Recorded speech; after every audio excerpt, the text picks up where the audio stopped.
Ever wish you could go back in time and give your younger self some advice? Imagine future you jumping into a time machine, grabbing present you by the shoulders and shouting, "Start investing now." Sounds dramatic, but there's a good reason for that urgency.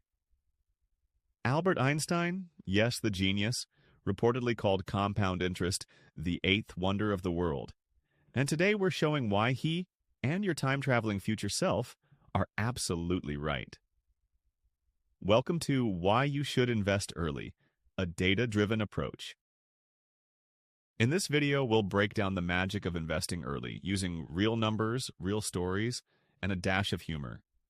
Give me just a few minutes out of your day to convince you to start investing and change your life. By the end, you'll see how compound interest works and why time is its best friend. Real-life examples, including one of the world's richest investors and a humble janitor, that show the power of investing young. Common myths about investing early, like, "I need to be rich to start," or "I'll just wait till I'm older," and why they're totally wrong. Simple strategies you can use today to get started, even if you're not a finance expert. So, if you're ready to see your money grow like a snowball rolling downhill, stick around. Let's dive in. First, we have to talk about the superstar of our show, compound interest. Don't worry, this isn't as complex as it sounds. In plain English, compounding is just earning interest on your interest. It's your money's money making more money. Like money bunnies multiplying, if you will. Here's a simple example. Say you invest $100 and it earns 10% interest in a year. You'd have $110. Next year, that $110 earns 10%, meaning not just your original $100, but also the $10 interest from last year earns more. So you'd end year 2 with about $121. It might seem small, but fast forward 10, 20, 30 years. That growth gets exponential. As one expert nicely put it, those earnings are earning earnings over time. Time is the secret ingredient that makes compound interest so powerful. The longer you give your investments, the more they can snowball. Think of it like planting a tree. The sooner you plant it, the more years it has to grow tall. Or as a famous proverb says, the best time to plant a tree was 20 years ago. The second best time is now. The same goes for investing. Don't just take my word for it. Remember Einstein's eighth wonder remark? Well, another pretty smart investor, Warren Buffett, loves this stuff too. He described compound interest as a snowball rolling down a hill. Start with a small snowball, give it a long hill to roll on, and by the end it can become a giant boulder of snow. In other words, a little money, given enough time, can grow into a fortune. Meet Alex and Brittany. They're both 65 years old today, about to retire. Alex started investing in his mid-20s, while Brittany put it off until her mid-30s. They each invested $200 per month at a modest 6% annual return. Who do you think has more money now? By age 65, Alex's nest egg grew to about $393,000, while Brittany's ended up around $201,000. That's almost double the amount, just because Alex started 10 years earlier. Here's the crazy part. Over the years, Alex contributed only about 33% more money than Brittany, since he invested 10 years longer, but ended up with nearly 100% more in the end. Why? Because those early contributions from Alex had decades to compound. Brittany's money had less time to grow, so even though she kept investing later, she never caught up. Time is a ruthless advantage in investing. Once it's gone, you can't get it back. It's like a race where Alex got a 10-year head start and a race car to ride in. Poor Brittany started later and had to run on foot. No matter how hard she ran, she couldn't catch Alex's race car fueled by compound interest. This isn't just a hypothetical. Starting earlier really can give you a huge edge. In fact, Warren Buffett's life is a prime example. Now he's one of the richest people on the planet, largely because he began investing when he was a kid and let compounding work for over 75 years. Fun fact, Buffett bought his first stock at age 11. Talk about an early start. Now, you might think Buffett's wealth is just because he's a genius investor and he is pretty savvy. But his biggest factor was still time. By one analysis, over 99% of Buffett's wealth came after his 50th birthday, and a whopping 96% came after he turned 65. If Buffett had only started investing at 30 and retired at 65, we probably would never have heard of him at all. His superpower wasn't just good stock picks, it was starting early and staying invested for the long haul. The takeaway? The earlier you start, the more time you give your money to multiply. Even moderate returns can lead to astonishing results given enough years. It's why we always hear, time in the market beats timing the market. Starting early gives you time in the market, and as you've seen, time can turn even small investments into big numbers. We've seen the math and a bit of Buffett's story, but you might be thinking, sure, if I become Warren Buffett. So let's look at someone more relatable. Ronald Read, not a Wall Street wolf, but a janitor and gas station attendant from Vermont. Ronald Read never earned a high salary. He wore flannel shirts, drove an old second-hand car, and led a frugal life. Nothing about him screamed millionaire. Yet, when he passed away at age 92, he left behind an investment portfolio worth over $8 million. Yes, $8 million. You heard me correctly. How did he do it? No lottery, no Silicon Valley startup, no huge inheritance. Ronald simply started investing young and kept at it consistently for decades. He bought blue-chip stocks he understood, reinvested his dividends, and let time do the rest. His community was stunned when the news came out. This quiet, thrifty man had quietly amassed generational wealth. It's the perfect real-world example of how small, regular investments plus lots of time equals big results. The beauty of Ronald Read's story is that you don't need to be rich to start. He certainly wasn't. And you don't need to be a stock-picking wizard either. Patience, consistency, and time can make an average person financially extraordinary.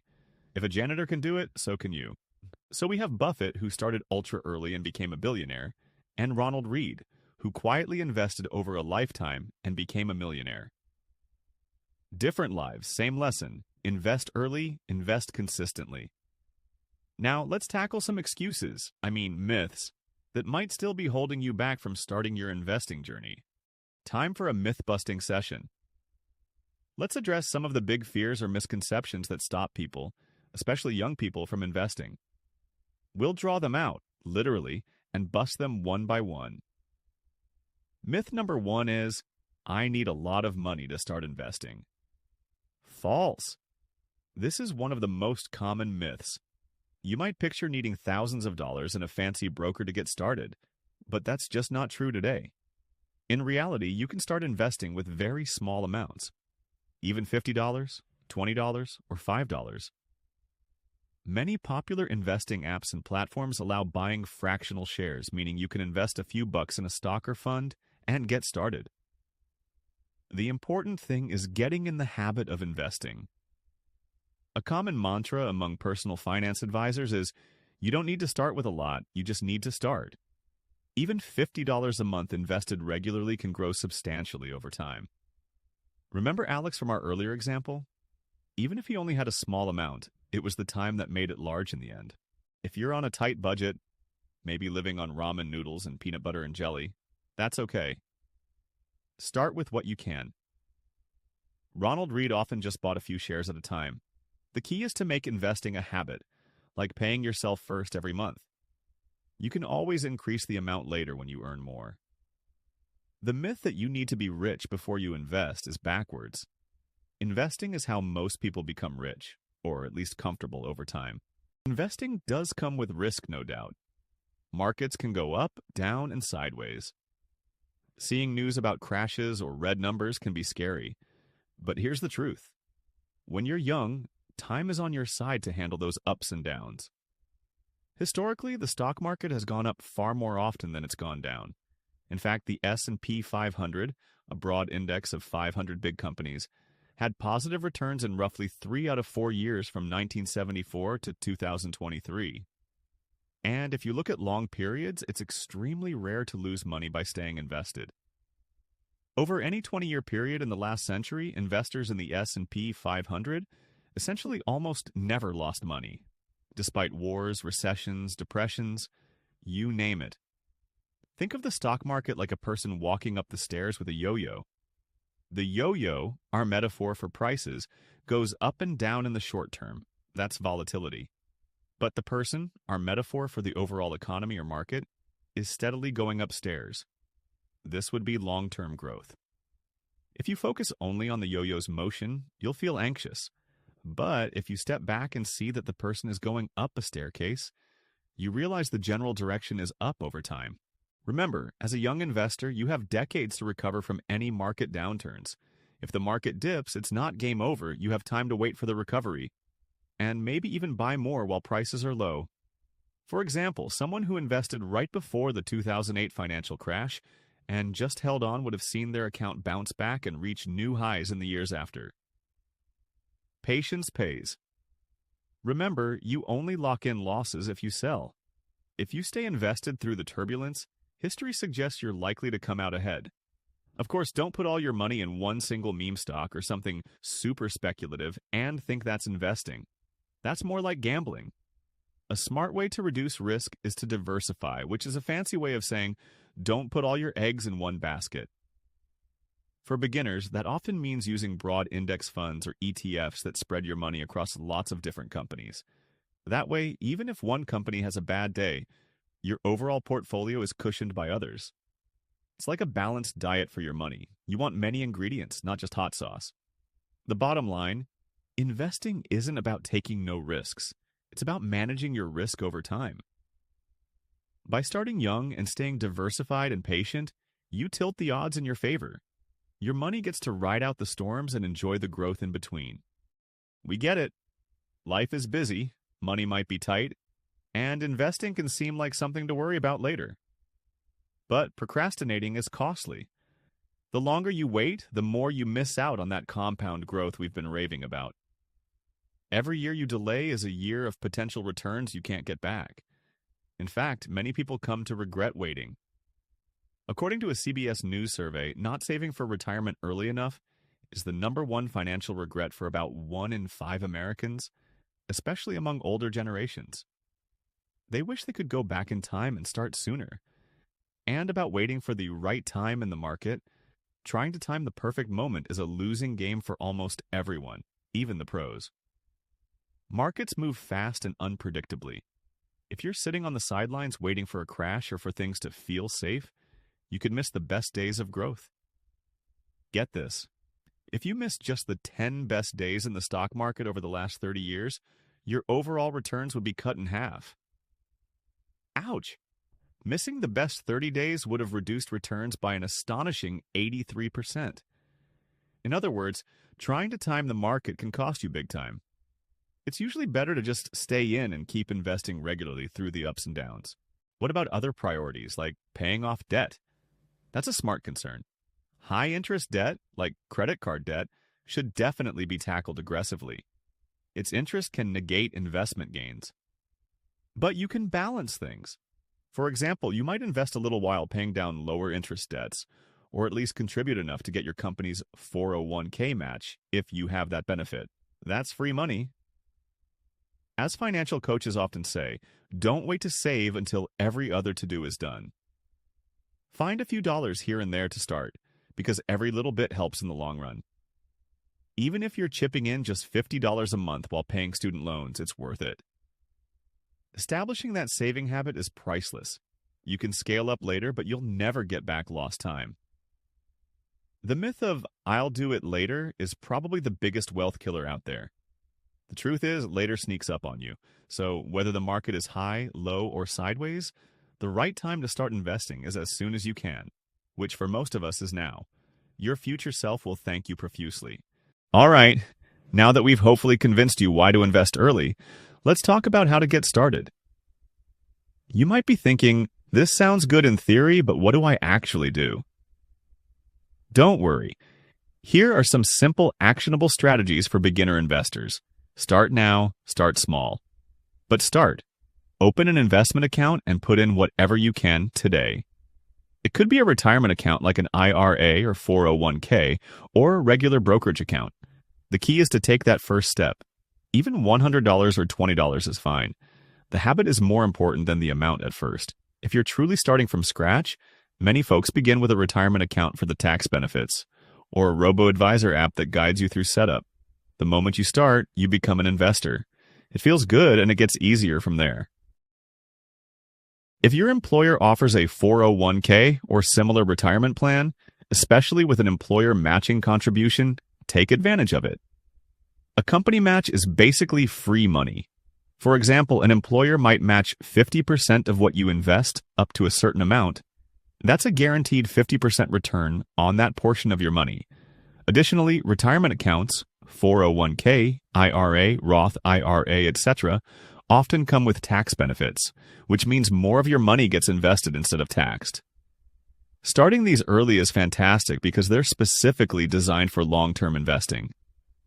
Just be mindful these are for retirement, so there are penalties if you withdraw early. This actually helps you leave it alone to grow, but just be aware that the money will not be readily available. You might be intimidated by what to invest in. Stocks, bonds, Bitcoin, oh my. For beginners, and honestly most seasoned investors too, index funds or ETFs are a great choice. These are basically baskets of many stocks, which means instant diversification and low maintenance. A popular example is an S&P 500 index fund, which gives you a tiny slice of 500 of America's biggest companies in one shot. Legendary investors like Buffett himself often recommend index funds for most people because they tend to outperform most stock picking over the long run and have low fees. So you don't need to become a stock guru. You can just buy an index fund and chill. If you invest through a retirement account or robo-advisor, they'll often default to these kinds of broad funds. Treat investing like an important bill that auto-deducts from your account. Set up an automatic transfer or contribution each month to your investment account. For example, right after you get your paycheck. This way, you don't even have to remember to do it. It just happens. You'll be paying your future self first before you have a chance to spend that money elsewhere. You won't even think about the money most of the time if you don't see it. This strategy is touted in many personal finance books like The Automatic Millionaire by David Bach as just one example, because it leverages our laziness for good. Once it's set up, inertia keeps you investing. Over time, consider increasing the amount as you earn more. For instance, up your 401k contribution 1% each year or every time you get a raise. You'll hardly notice the difference in your take-home pay, but your future nest egg will thank you. Once you start investing, remember that this is a long game. Resist the urge to check your balance every day and don't panic if you see a dip. It's like watching a plant grow. Checking it every hour won't make it grow faster, and ripping it out when it looks droopy after a storm is the worst thing you could do. Instead, focus on the long-term trend. Historically, staying invested and adding regularly beats trying to jump in and out. So commit to holding your investments for years and decades. Turn off the TV or social media pundits shouting about market crashes every other week. They're mostly noise. Sock away the money, leave it be, trust in the market's historical upward trend, and let compound interest do its work. In short, set it, forget it, and let it grow. We've covered a lot, so let's zoom out and recap real quick. Compound interest makes your money grow faster over time, and time is its best friend. The sooner you start, the more wonderful that eighth wonder can work for you. Starting even a decade earlier can mean hundreds of thousands of dollars difference by retirement. Just ask Alex and Brittany, or Warren Buffett, who harnessed decades of growth to build his fortune. You don't need to be wealthy or a genius to begin. Regular folks like Ronald Reed proved that consistency and patience can beat high salaries. We busted myths. You can start with little money, long-term investing is not as scary as it seems, and waiting for later is a trap you can avoid. In fact, your biggest risk isn't starting too early, it's starting too late. You've got some action steps. Open an account. Use those retirement tools. Consider index funds. automate your contributions, and keep a long-term focus. Picture yourself 30 or 40 years from now. What would you rather be saying? I'm so glad I started when I did. Or, I wish I had started sooner. That small decision you make today, to invest $50, $100, whatever you can, could be the difference between those two statements. Your future self is rooting for you to start now. Even if you stumble along the way, even if markets get wild in the short term, by getting an early start, you give yourself a huge advantage. The great news is it's never too late to start. The second best time is today, so whether you're 15, 25, or 45, the best thing you can do for your financial future is to take action as soon as possible. We hope you found this approach helpful and entertaining. At least a little. If you did, do your future self another favor. Hit that like button and subscribe to our channel for more data-driven, easy-to-understand finance videos. We love helping you make smart money moves with a bit of fun along the way. Join us for more content that grows on you, just like your investments. Thanks for watching, and until next time, remember, the best investment you can make is in your future self. Happy investing, and we'll see you in the next one.